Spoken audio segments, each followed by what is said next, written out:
palit natin.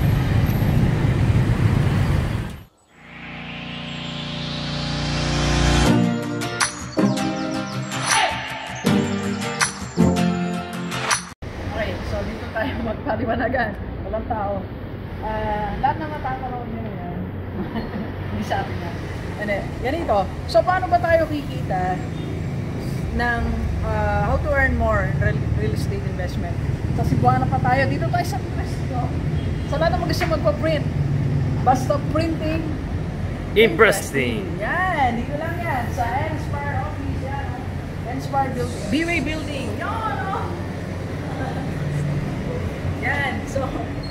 Yan. So sa lahat ng mga may yan, gusto nyo, habang naglalakad tayo, discuss natin. So, unang-una, real estate investment mo, dapat nagbibigay siya sa'yo ng cash flow. Ito nga sinabi sa inyo na wala akong mas, baka mahuli ako eh.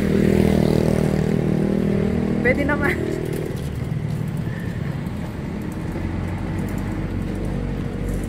Pwede bang walang mas? Dapat ang real estate investment mo magbibigay sa sa'yo ng income.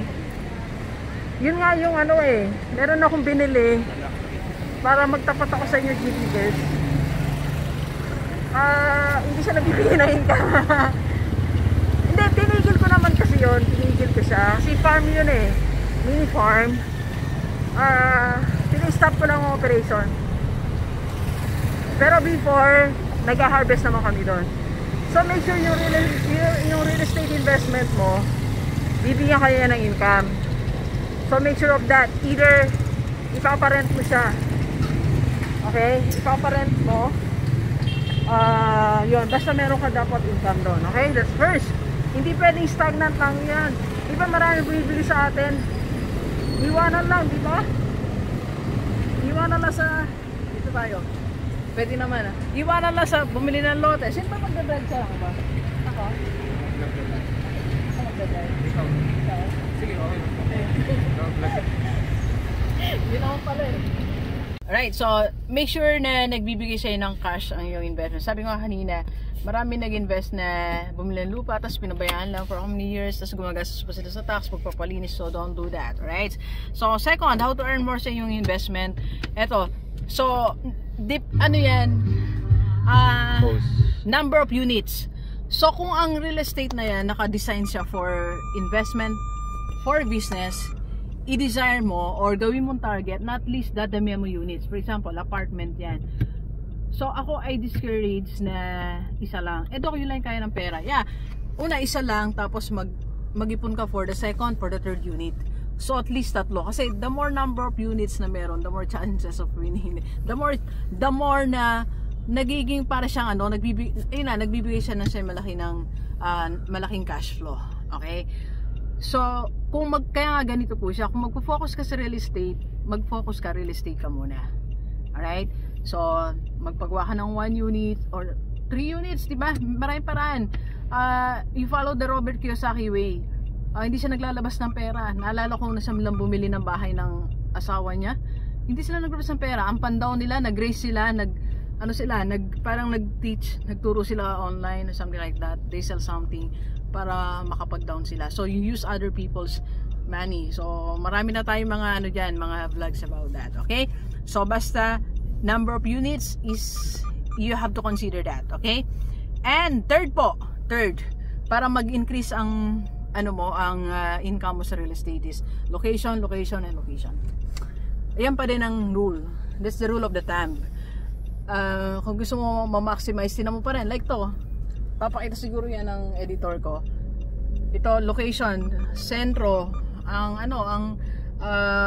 kung di lang pandemic ngayon, nagagawan. I remember before pandemic, that was December, I started looking for business space.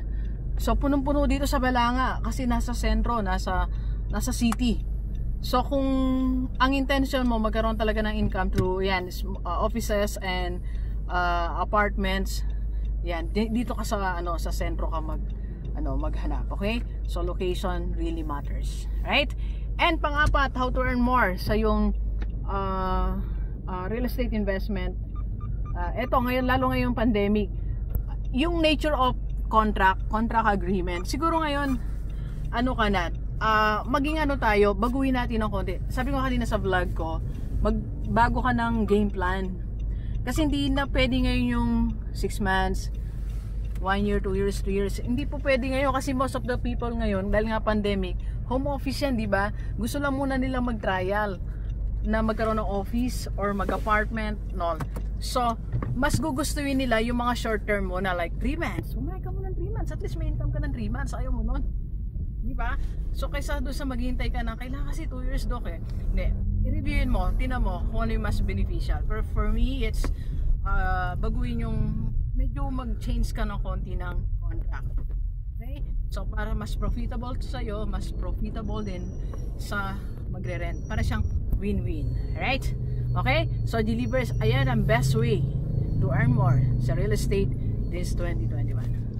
Alright? Let's go. Let's go. Thank you.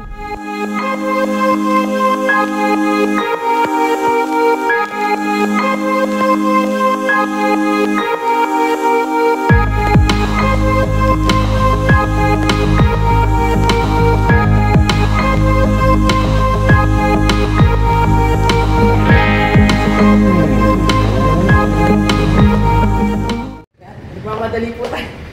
May coaching tayo ng 4. Late na tayo kasi galing tayo sa site. Ay, sa office. Let's go. Madali tayo. Malalay tayo sa coaching natin.